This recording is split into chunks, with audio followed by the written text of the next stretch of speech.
Olá, seja muito bem-vindo ao nosso podcast Atemporal, onde vamos falar de forma descomplicada sobre os desafios antes, durante e depois da menopausa. A minha convidada de hoje é a doutora Bruna Borges. A doutora Bruna Borges é fisioterapeuta pélvica e eu achei interessante a gente conversar com ela porque isso já foi tabu. Já não foi falado muitos anos, as mulheres que passam por isso na menopausa às vezes nem sabem que estão passando, e esse é o objetivo do nosso podcast: desmistificar e informar sobre os problemas que a mulher pode ter durante, antes e depois da menopausa. Seja muito bem-vindo, doutora Bruna. Obrigada pelo convite, é um prazer estar aqui, né? Pra gente Que bom. Conversar um pouco sobre isso. Sigam a doutora Bruna no perfil dela do Instagram, que é um perfil muito informativo, um perfil muito sério, que eu tenho certeza que vai te ajudar a identificar se você precisa ou não de ajuda ou de uma fisioterapia pélvica. Primeiro vamos falar o que é fisioterapia pélvica, o que é o assoalho pélvico. Eu costumo dizer que o assoalho pélvico é um conjuntinho que está aqui embaixo, né? Esquecido por muito tempo, né? Digo, na verdade, desconhecido, né? Não existia, não se falava sobre assoalho pélvico, não se informava a importância do assoalho pélvico, né? Na mulher e no homem também, né? Então, o assoalho pélvico, ele além, né, de ser responsável por sustentar os nossos órgãos, muito mais do que isso, ele é responsável por funções essenciais, né? Como a continência urinária, a continência intestinal, a função sexual, até mesmo a respiração. E a fisioterapia pélvica, ela está extremamente ligada nesse contexto, né? Porque a gente consegue tanto prevenir as disfunções, né, que podem ocorrer nessas regiões, nesses órgãos, como também tratar disfunções e sintomas que já estejam ocorrendo, né, nessa fase da vida, né, que é a menopausa, perimenopausa. Uma das coisas que começa a ocorrer com a mulher na menopausa são os escapes. Pode esclarecer para quem está nos ouvindo o que caracteriza um escape? Então, o escape de urina, né, ele é uma perda involuntária de urina, né, ou seja, a gente perde urina, a mulher perde urina sem sentir que está perdendo urina, né. Existem várias formas de perda urinária, né, de incontinência urinária, né, então isso a gente, o que é necessário, né, então falar um pouquinho aqui de uma avaliação, né, então assim, toda paciente, toda mulher, ela tem que ser devidamente avaliada. Eu tenho que entender por que esses escapes estão acontecendo, né? Qual a rotina desses escapes, qual a frequência, a quantidade, né? Se essa mulher ela tá esvaziando essa bexiga 100%, se ela tá tendo dor ou ardência urinar, né? Como que tá a capacidade da bexiga? Isso envolve o que ela se alimenta, né? Porque a gente tem alguns alimentos e alguns líquidos que são inflamatórios da bexiga, então pode piorar alguns dos sintomas, né? Inclusive, sim, os escapes podem aumentar, né? Então, ele essa avaliação, ela é necessária, obrigatória, porque cada paciente, cada mulher... A queda de estrogênio também impacta. Tem a ver, tem impacto sobre isso? Impacta nos tecidos, né? Então tem sim, a queda hormonal, ela também é um componente, né? Então quando a gente fala em incontinência urinária, a gente pode ter N fatores pela incontinência urinária. Sim. Por isso que a avaliação, ela é obrigatória, ela é necessária para a gente entender o que está piorando o comportamento dessa paciente. Né? Eu tenho amigas que dizem que não riem mais. Exatamente. Não dão mais risada. O que é o mais, né, eu vejo muito no consultório, né? A paciente chegar e dizer assim, eu achei que era normal. Exato. Que era coisa da idade, que fazia parte do pacote da menopausa, perder urina. E na verdade não é. É um sintoma comum, né? Mas ele não é normal. E tem tratamento, né? Então, acho que a gente tem que informar isso. Perder urina, em hipótese alguma, em qualquer fase da vida, ela não é normal, né? Então, muitos sintomas urinários também na mulher adulta, ela vem lá da infância, quando não foi tratado, né? Também, então, assim, antigamente eu fazia xixi na cama era emocional, né? Era uma birrinha, alguma coisa. E hoje a gente já entende que não, que muitas crianças têm disfunções miccionais. E que se não tratadas, isso vai acarretar na vida adulta dela, né? Sim. Então a gente também tem que ter essa consciência, tem que ter essa informação. E nós que trabalhamos com saúde da mulher, eu acho que a gente tem que informar isso. Sim, tá? a informação é uma arma muito poderosa na saúde da mulher. Muito poderosa. Por muitos anos, tudo foi tabu. Exatamente. A menopausa foi tabu, o escape foi tabu, a primeira menstruação foi tabu. Sim. Né? Não se falava por medo, por vergonha. Exatamente, né? Por medo, vergonha, desinformação, né? Preconceito. Isso. Então, assim, a informação, ela faz parte da saúde da mulher. Né? E como tu falou ali, a alimentação, o nível de estresse, tudo isso interfere na saúde de todos, né? Mas na mulher isso é muito importante, é muito relevante, né? Porque a mulher tem essa questão hormonal, né? Sim, a mulher tem a questão hormonal, então os hormônios também, quando eles não estão alinhados, quando a gente tem uma queda muito drástica, isso vai acarretar no teu corpo, tu vai sentir de várias maneiras, tu vai sentir no cansaço, tu vai sentir na sua vida sexual. Exatamente. Né? Então, assim, são vários fatores, e a mulher com aquilo de que ela tem que dar conta de tudo, e que mais uma vez ela vai passar por aquilo ali, ela acaba negando. Exatamente. Né? Ela acaba negando, não, eu não vou ver isso porque isso não é importante. Mas isso é importante. Sim, é muito importante. Né? É muito importante. Você não pode cuidar de ninguém sem cuidar de você. Exatamente. Né? Quais os sintomas que uma mulher pode ter que pode acender uma luzinha nela, dizendo, olha, eu tenho que procurar ajuda, eu tenho que procurar uma avaliação, como tu também falaste. Exatamente. Assim, né? Geralmente se procura fisioterapia pélvica quando já se tem algum sintoma, né? Né? Nunca ela chega lá para ti, eu vim para prevenir, né? Qualquer sintoma que agora essa nova fase vai me apresentar. Né? Mas geralmente os sintomas mais comuns são a incontinência urinária, né? Então a queda da lubrificação também é muito recorrente, então esse ressecamento vaginal por conta da queda do estrogênio, dos hormônios, então esses tecidos, eles são muito afetados, né? Então dor na relação sexual, também bastante bloqueio evacuatório, né? Então a gente tem bastante disfunção de assoalho pélvico, né? E a gente consegue melhorar. E tudo isso você consegue melhorar com uma fisioterapia pélvica. Sim, a dor na relação sexual, a falta de lubrificação, você consegue melhorar isso. Sim, a gente consegue devolver uma qualidade, né? E principalmente o prazer para essa mulher, né? Quando a gente fala em dor, essa dor geralmente ela não vem associada de um fator só. Né? Por isso que a avaliação ela é de extrema importância, né? A gente tem que entender o que está causando a dor nessa mulher. Desde quando essa mulher tem dor? Muitas, você vai perguntar, elas podem te dizer que ela não tem dor na relação. E quando você vai fazer uma avaliação, quando você vai fazer o toque, essa mulher tem dor. Mas assim, muitas mulheres têm dor desde a primeira relação, desde o início da atividade sexual. Mas essa é a única forma de relação que ela conhece. Então, para ela, aquilo ali já é normal. Esse tipo de dor está ok, é suportável esse desconforto, né? Mas isso não é normal, não pode ser assim. Não tem como a gente ter uma relação sexual prazerosa se ela é dolorosa. Não. Então, se eu tenho dor, eu não tenho prazer, né? Então, a nossa função na fisioterapia é realmente a gente devolver esse prazer, né? A gente melhorar a elasticidade, melhorar esse colágeno. Com o passar do tempo, né? As fases da vida, né? Então, se diminui a lubrificação mesmo, o colágeno diminui, né? A gente acaba ganhando um pouco mais de flacidez, isso também impacta no nosso assoalho pélvico. Ele também é músculo, né? A gente vai para academia, trabalha todas as regiões do corpo e a gente esquece que a base, que é o que sustenta, a gente não fortalece, né? Então a gente, na verdade, tu tá na vida corrida, fazendo tudo no automático, né? E tu quer que essa base sustente e tu não dá condição para ela, né? Então acho que a mulher hoje ela tem que parar um pouquinho, olhar para o seu corpo, principalmente o se autoconhecer, né? Tu entender o que está acontecendo, tu ter essa percepção de quando algo não está normal, quando algo não está certo, né? Ou tu não está se sentindo bem com alguma coisa, né? Porque na menopausa também, Bruno, e na perimenopausa mais ainda que na menopausa, porque na perimenopausa os teus hormônios ainda estão ok.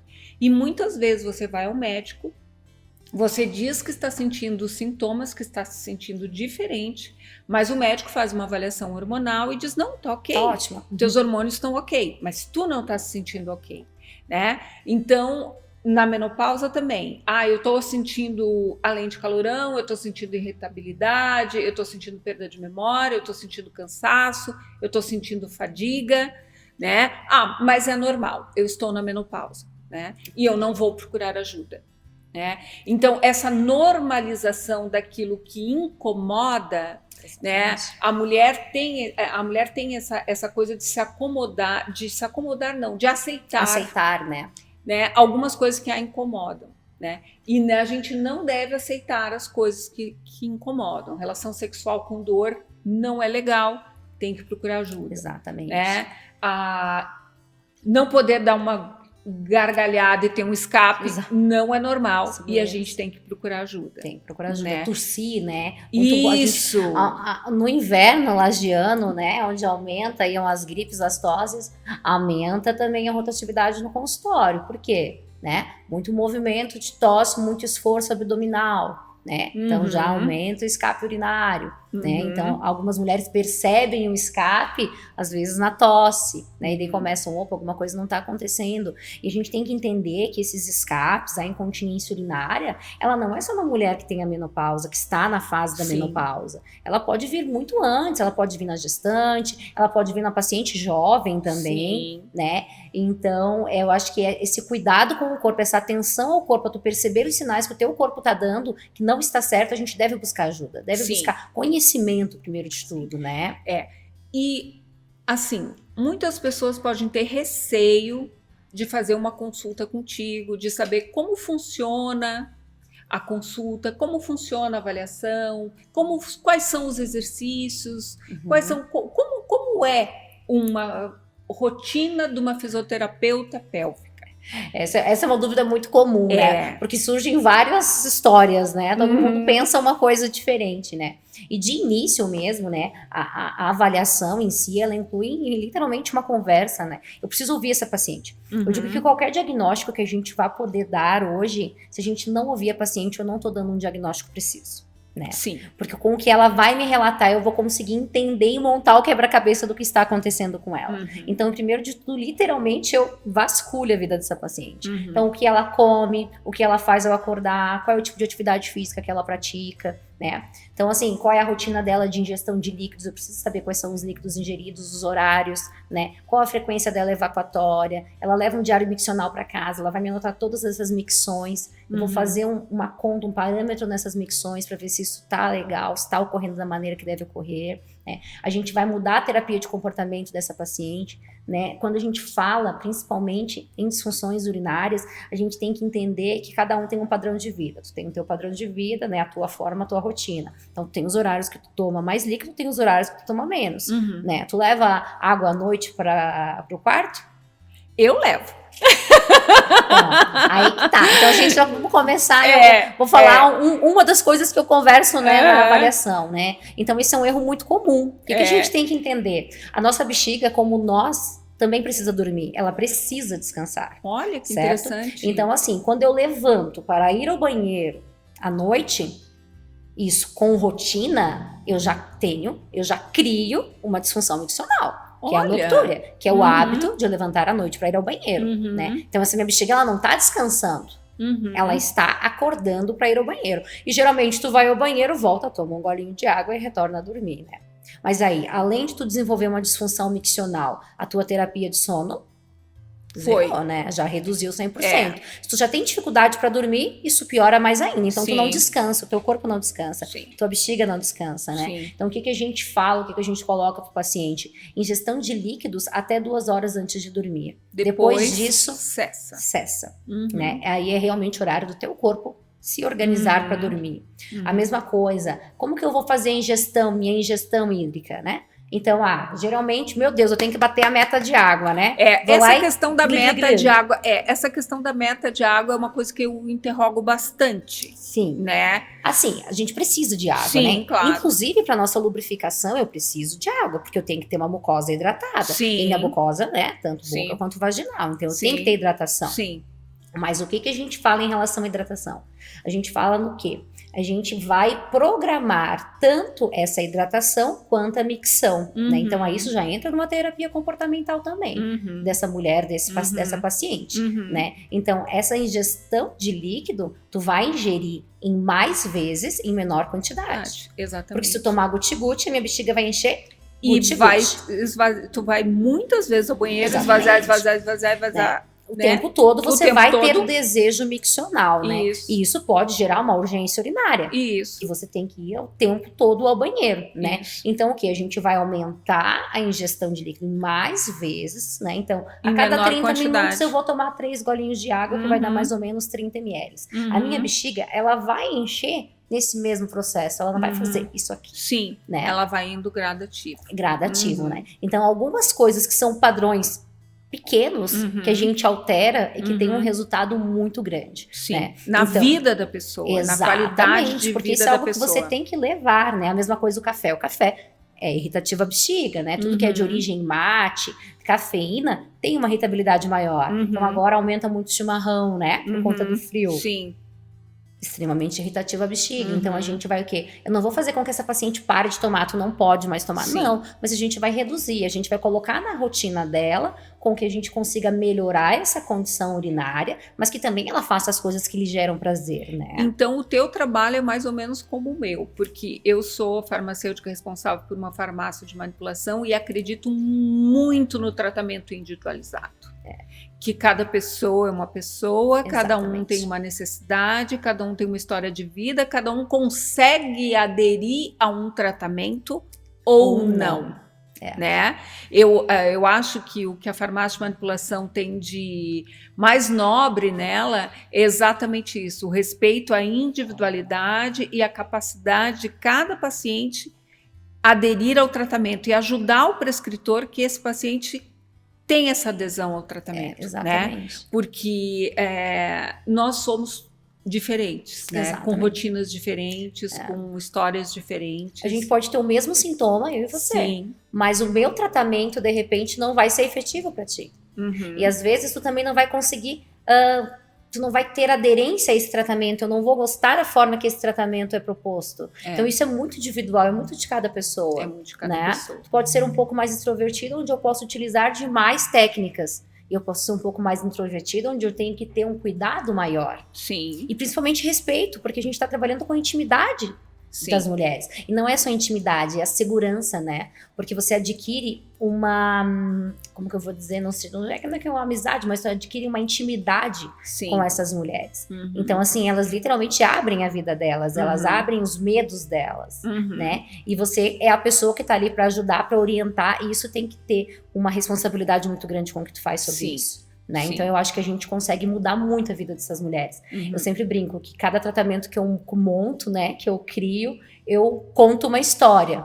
E que no final dele eu vejo uma nova história. Essa mulher, ela inicia uma nova história de vida. E isso é muito gratificante pra gente. Né? Tu poder devolver qualidade de vida, tu poder devolver prazer, tu poder ver que a pessoa realmente, meu Deus, não, eu consegui fazer diferença na vida dela. Então eu acho que isso é a parte mais gratificante, assim, do meu trabalho com as mulheres. Essa evolução, sabe? Sim, evolução das mulheres que te procuram. Exatamente. Então, assim, existe alguma idade para começar? Ou alguma idade proibitiva de se fazer, ou ela é uma coisa democrática, a fisioterapia pélvica? Então, uma outra pergunta que ela é de extrema importância, porque a maioria acha que realmente é isso, quando se tem algum sintoma, quando eu tenho alguma coisa. E na verdade, não. A fisioterapia pélvica, ela é uma especialidade que ela acompanha em todas as fases da vida. Porque hoje um bebê, por exemplo, né, um recém-nascido, que está com um bloqueio evacuatório, por exemplo. A fisioterapia pélvica, ela vai ser efetiva para esse bebê. Sim. Ela vai conseguir trabalhar para que esse bebê consiga evacuar de uma maneira correta, sem dor, sem desconforto, sem uso de supositórios ou outros, né, dispositivos que são mais invasivos. Sim. Né? Então a gente começa lá no recém-nascido. Então, a gente vai indo na criança ali infantil, que tem disfunções, a gente melhora essa condição. Na adolescente, no período, né, da menstruação, quando ela menstrua e que ela escuta que cólica é normal e não é normal. Né? Isso é uma outra coisa que a gente precisa desmistificar, não é normal ter dor, não é normal ter cólica. Eu ouvi isso. Sim. Né? Isso não é normal. A gente precisa buscar o porquê que tá tendo cólica, o que tá acontecendo ali, né? Então, ela vai indo a cada fase da vida, na gestação, né? Quando a gente fala em mudança, mudança do corpo, porque na menopausa a gente tem essa mudança por questão hormonal e tudo mais, mas a gente tem que pensar, e a mulher tem um pouco de dificuldade de aceitar a menopausa, né? O objetivo desse projeto, do projeto atemporal, desse podcast, foi exatamente... Primeiro foi porque eu senti isso na pele. Eu tive uma busca muito grande antes da menopausa. Porque eu comecei a sentir os sintomas antes. E eu fui a vários médicos, a vários profissionais, e disse, olha, tem alguma coisa que não está certa comigo, né? E assim, eu notei essa coisa da necessidade da baixa extrema dos hormônios para começar a ser tratada, né? E eu comecei esse projeto porque eu acho que a gente tem que falar abertamente sobre a menopausa, de forma descomplicada, que as pessoas entendam que essas coisas... é um período que não é fácil para a mulher. Outro dia eu escutei na minha academia uma senhora falando, eu passei o cão na minha menopausa, né? Então, assim, é uma fase difícil, uma fase que a mulher tem que ser acolhida, exatamente, né? Informada, colocado o arsenal terapêutico à disposição dela, exato. Né? Olha, você pode isso, a gente tem essa possibilidade, essa outra possibilidade. Eu acho que é muito importante em qualquer fase da vida da mulher a gente falar do que tu falou no início, Bruna, na questão da alimentação, na questão do exercício físico, na multidisciplinaridade dos tratamentos. Exato. Né? Então, assim, eu acho de extrema importância a gente desmistificar alguns tabus. E eu te chamei aqui justamente por isso, porque eu acho que falar de pelve, falar de fisioterapia pélvica ainda é um tabu para as pessoas. Melhorou muito, né? Mas ainda a gente vê que... Eu vejo isso, né, no próprio consultório, que muitas mulheres... eu não imaginava que era assim. Eu tinha medo, eu tinha receio, ou ficam com medo, né? A pergunta, tem que tirar a roupa? Sim, eu preciso que tire a roupa, né? Então, eu sempre brinco, é como se você estivesse no ginecologista, mas eu vou conversar mais contigo, né? Vamos... Então, eu tento deixar aquele ambiente que não é agradável, né, o mais agradável possível. Sim. Né? Por isso que eu digo, cada paciente funciona de uma maneira. Nem todo paciente eu vou avaliar fisicamente no primeiro contato. Né? Sim, então, é mais reservado. É mais reservado, vamos então conversar. Você vai por etapas, né? Vamos conversando, vamos, né, até a gente chegar a esse ponto e sim iniciar um tratamento. Mas quando a gente fala em mudança, antes da menopausa mesmo, a gente já tem uma mudança quando a mulher engravida, né, quando ela passa pela gestação, o corpo dela ele já muda. Sim. E essa mudança ela é irreversível. Né? Então, na menopausa, ela age da mesma maneira. Sim. Né? Então, assim, são mudanças onde devem ser acolhidas de uma forma boa, de uma forma benéfica. Humana. Isso, exato. Então, tu tá tendo uma mudança no teu corpo, tá? Mas a gente vai fazer tudo o que for possível para que essa mudança não seja agressiva, né? Que se tenha um controle, que não piore a minha condição e que eu me sinta bem com isso.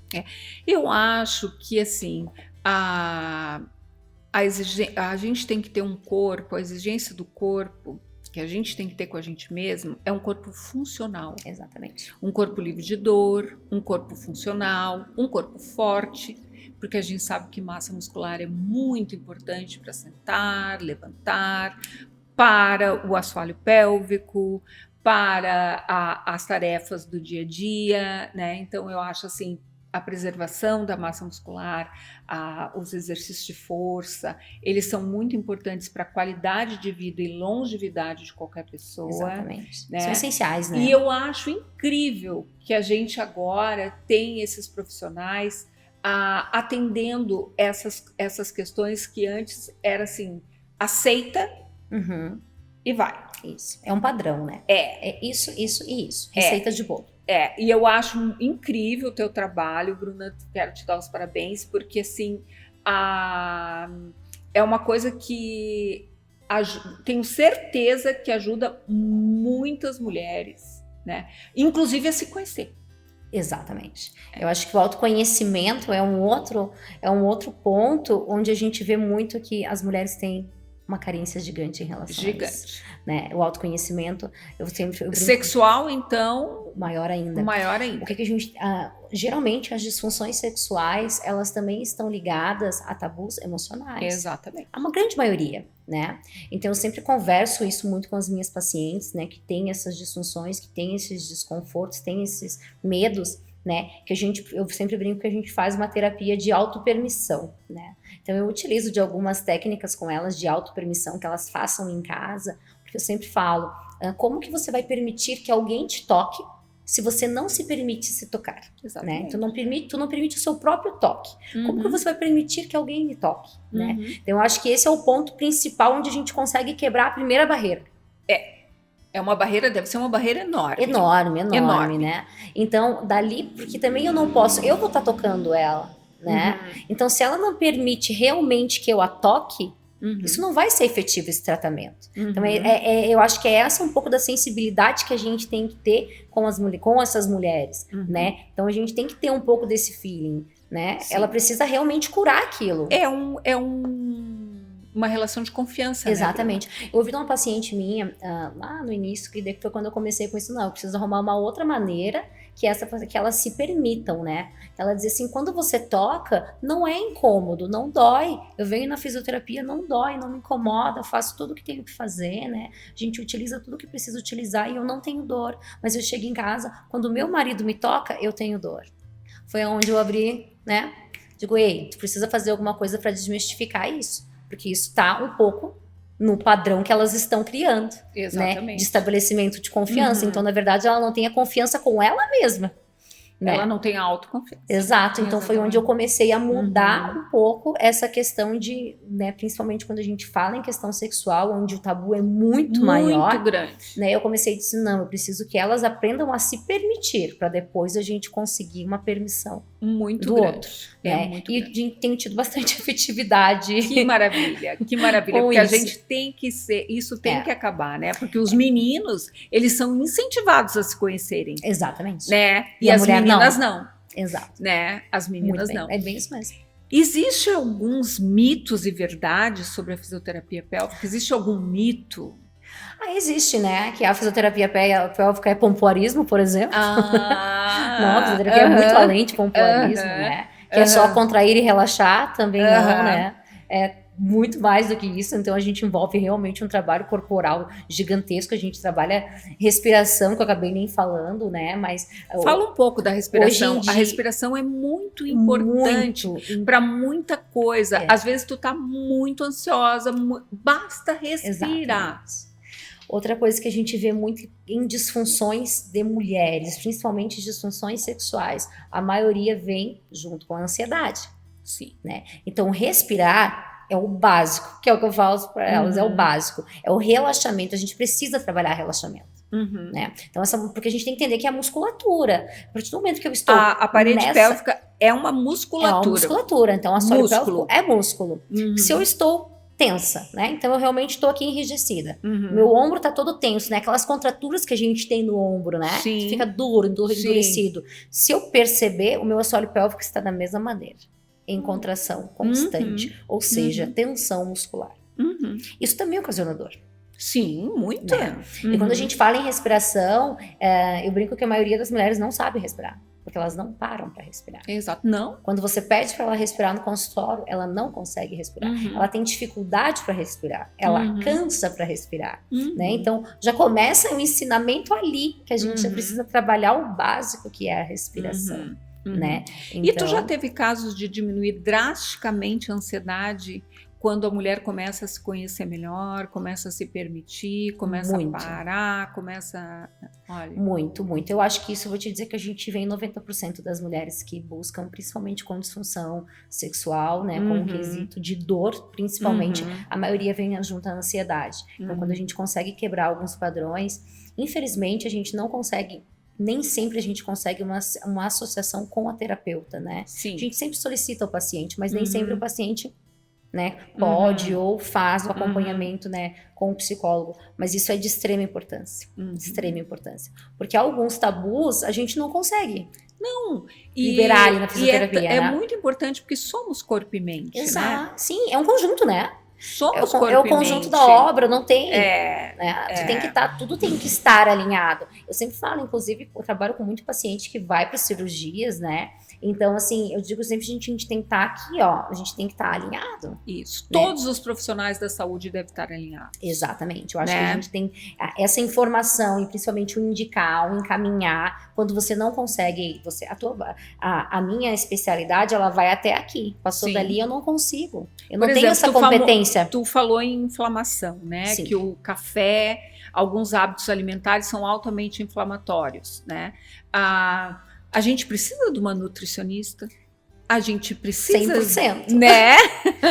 Até pacientes com disfunções miccionais, eu sempre oriento e eu encaminho a nutricionista, tá? Aham. Porque isso vai dar muita diferença. Uhum. Muita diferença. O que- Drasticamente, né? Tem Como alguns- você cuida de você, do seu corpo, do que você está se alimentando. Tanto que né? a minha avaliação, ela começa, né? O que tu come? Como é a tua alimentação? Eu preciso saber do teu café da manhã. Às vezes o paciente vai perguntar, tá, mas eu tô na nutricionista, que ela quer saber o que eu como no café, ao meio-dia, à noite. Não, mas eu preciso saber, porque isso pode estar influenciando, né? Sim. Lógico que eu não vou conseguir te passar um cardápio, dizer o que você precisa comer, porque isso é com o nutricionista, mas eu vou te orientar de alguns alimentos que ali a gente precisa dar uma reduzida, porque pode estar piorando a tua disfunção, Uhum. né? Uhum. Então, isso com a endometriose também, que já é uma condição, uma doença inflamatória crônica, né? Então, a gente também tem que ter uma atenção alimentar muito grande. E outra coisa, o nosso intestino, né? Não, esse dá outro podcast. Da outro podcast.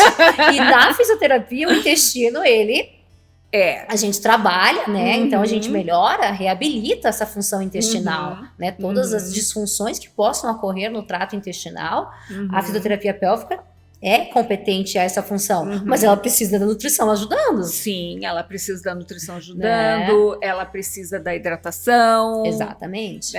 Precisa. E o intestino, um bom intestino, um intestino sem permeabilidade, um intestino com uma flora bacteriana legal, ele é tão importante para a saúde mental, ele é tão importante para a saúde mental, né, que se as pessoas soubessem, elas davam mais valor. Atenção. Concordo contigo. Né, porque os neurotransmissores, tipo serotonina, são produzidos no intestino, né? Então é muito importante. É o nosso segundo cérebro. É o nosso segundo cérebro, e o cérebro da mulher na menopausa, ele sofre muitas modificações, sabe? Há um declínio de mitocôndrias no nosso...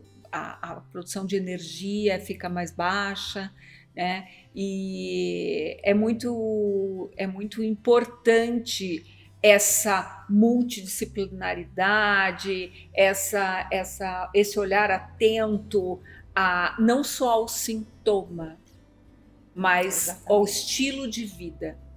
Né? Esse olhar atento ao estilo de vida. Tem algum conselho que você pode dar para as mulheres que estão passando por algum sintoma, alguma coisa que, se você está passando por isso, procure um fisioterapeuta, procure ajuda. O que eu diria, assim, principal é não normalizem a dor, não normalizem o desconforto, não normalizem a perda urinária, o escapezinho. Não normalizem, né? Então busquem ajuda, busquem informação principalmente, busquem autoconhecimento. Eu acho que isso é a mudança radical. A menopausa, ela não precisa ser uma fase de perda, muito pelo contrário. Eu acho que ela pode ser uma fase de reconexão, né? Uma fase de reconexão, de autoconhecimento. Então ela pode ser diferente, ela não pode ter esse peso tão grande. Ser diferente. Ela deve ser diferente. Ela né? deve ser tratada de uma forma diferente também. Sim. Então, eu acho que é mais isso, não normalizem o que não deve ser normalizado. Exatamente. O normal é ter qualidade de vida, o normal é não ter dor, Isso o mesmo. normal se sentir bem, né? se sentir bem, ter bem-estar, né? Eu acho que isso ele é o básico que a mulher ela pode aceitar. Bruna, eu quero te agradecer imensamente. Esse é um tema delicado, um tema para muitas horas. Para muitas horas, né? Mas o que ficou aqui, com certeza, foi uma abertura de conversa, uma abertura de possibilidades de melhora na qualidade de vida, né? com uma profissional qualificada, uma profissional séria, que eu tive o prazer de conversar, né, Obrigada. hoje. E a câmera está à tua disposição para tu dizer o teu contato, como é que as pessoas te encontram, né? Então, muito obrigada, né? Quem quiser acompanhar mais sobre o meu trabalho, né? Tem o meu Instagram, doutora Bruna Borges. Eu tento, né? Não muito na mídia, mas eu tento colocar alguma coisa de informação lá sempre, né? Coisas que eu acho relevante. Trabalho com mulheres, apenas mulheres, já há bastante tempo. Então, trabalho com dor, gosto de trabalhar com isso, é a minha paixão, trabalho muito com endometriose. E acho que a minha função aqui é realmente tratar essas mulheres, devolver qualidade de vida para elas e poder ajudar aí no que tiver ao meu alcance. É isso. Espero que vocês tenham gostado da nossa conversa de hoje. Sugiram temas que vocês gostariam de ser informados, que a gente conversasse sobre, e agradeço imensamente a sua atenção.